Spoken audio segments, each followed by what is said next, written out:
Buenos días, Egunon, Danori. Vamos a hablar en el vídeo de hoy de un tema que suele ser de mucha preocupación para las parejas que se separen, y es el de cómo ayudar a los hijos en este proceso de separación, porque estaremos metidos en una serie de cambios. Y muchas veces me preguntan cómo llevar esos cambios uno mismo y cómo ayudar a los hijos a gestionarlo. Es lo que vamos a hablar en el vídeo de hoy.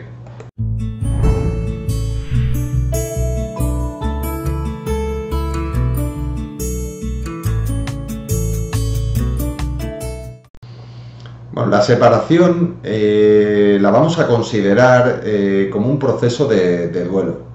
Un proceso de duelo para nosotros mismos y también para los niños. ¿Por qué? Porque es un proceso de recuperación ante una pérdida.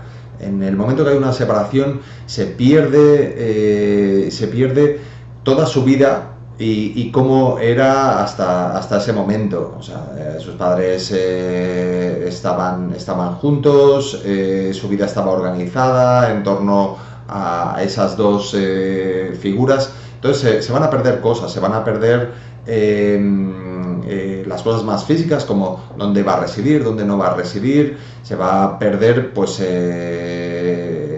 una serie de aspectos, ¿no? Que son muchos, y eso implica dolor, y entonces lo vamos a tratar como un duelo. Hay muchas veces que precisamente por el tema de los hijos, la gente no quiere separarse. Parece algo absurdo no hacerlo por eso, porque en el fondo vamos a acabar haciéndoles sufrir más, y el proceso de duelo ante una separación es algo de lo cual el niño puede aprender, se puede trabajar y puede incluso resultar algo positivo. Lo que no podemos hacer es inferir que una separación no les vaya a afectar en este proceso de duelo, y para ello vamos a necesitar dejarles tiempo en esta separación, al pasar por una serie de fases que a continuación tocaremos.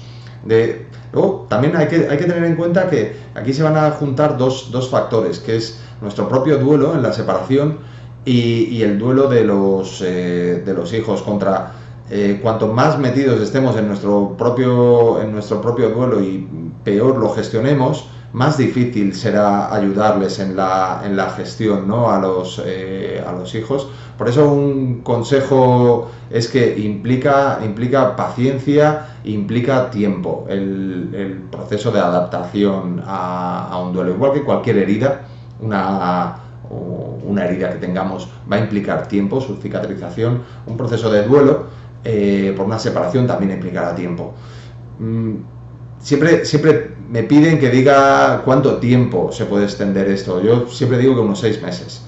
Unos 6 meses será, como tiempo estimativo, será lo necesario para que hayan pasado por todas las fases, ¿vale? Pero ¿qué fases nos vamos a encontrar ante un proceso de duelo por una separación en un niño? La primera vamos a coger el modelo Kopler-Ross de duelo. Entonces siempre se pone como primera fase la negación. La fase de la negación es que, bueno, nos encontramos ante una separación y el niño dice aquello de que aquí no ha pasado nada, no dice nada, continúa su vida igual. Y muchas veces pues me encuentro padres que dicen, no, si no le ha afectado nada, si él está tranquilo, él sigue con su vida, no hay ningún problema. Eso es porque está en la fase de negación. No quiere decir que no le esté afectando, quiere decir que está en una fase en que prefiere negarlo, prefiere hacer como si eso no estuviera pasando. ¿Cómo diríamos? El niño está en ese punto de decir, bueno, en cualquier momento me voy a despertar y todo volverá a ser igual. Entonces lo niega directamente. ¿Qué podemos hacer durante esta fase? Pues obviamente tendremos que explicarle las cosas, cómo están pasando, para que las vaya asimilando, y como en cualquier momento de su vida vamos a intentar trabajar las emociones para que sepa cómo llevarlo cuando lleguen las otras fases. La segunda fase es la fase de la ira.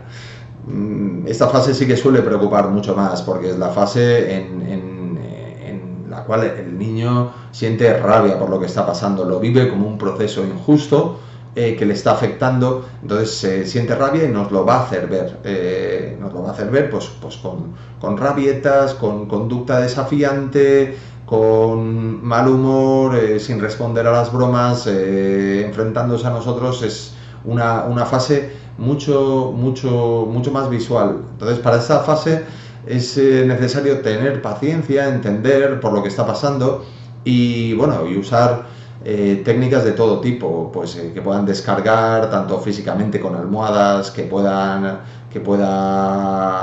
escribir, pintar, llevar esas emociones a decirlo, y siempre dejando un canal abierto, ¿no?, de comunicación. La tercera fase será la fase de la negociación. Aquí observaremos cómo el niño se culpa de lo que está pasando y entonces a lo mejor con una conducta mucho más adecuada intentará hacernos ver que le va a ser muy beneficioso para nosotros si volvemos al statu quo, ¿no?, si volvemos a estar juntos, porque aquí él se está responsabilizando de la separación. Entonces nos podemos encontrar, aunque el niño se porta muy bien, hace cosas que no hacía antes, intenta tenernos contentos a toda costa. ¿Para qué? Para conseguir el objetivo, que es que se produzca de nuevo una unión. En este sentido, pues habrá que trabajar con ellos el tema de descargarlos de esa responsabilidad, hacerles ver que su comportamiento no ha influido ni en la separación, ni tampoco en una poco probable unión, ¿no?, que esa decisión se debe a las dos personas adultas. Luego vendrá la fase de la depresión. Nos podemos encontrar con que el niño se sume en una tristeza enorme, y lo vemos como desmotivado, sin ganas, puede incluso bajar el rendimiento escolar, puede estar sin ganas de hablar.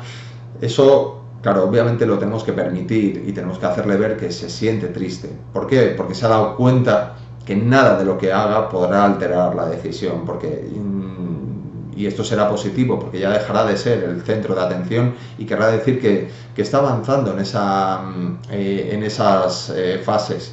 Por último vendrá la aceptación, que la aceptación no quiere decir alegría, quiere decir que acepta, que lo vive sin ansiedad, con más tranquilidad, y poco a poco recuperará su vida normal. Cabe decir que estas cinco fases no tienen que ocurrir una detrás de la otra, no tienen por qué ocurrir las 5, y de hecho es muy típico la regresión de una fase a otra. Pues un día está con ira y otro día está negociando, un día está triste y luego vuelve a la ira. Esto será normal, el pasar de una fase a la otra. Será muy importante que nosotros sepamos dónde está. Y riesgos de todo esto, yo os diría que si después de 6 meses no ha aceptado la situación, esto comportará un peligro. O si, por ejemplo, se estanca en una de las fases, ¿no?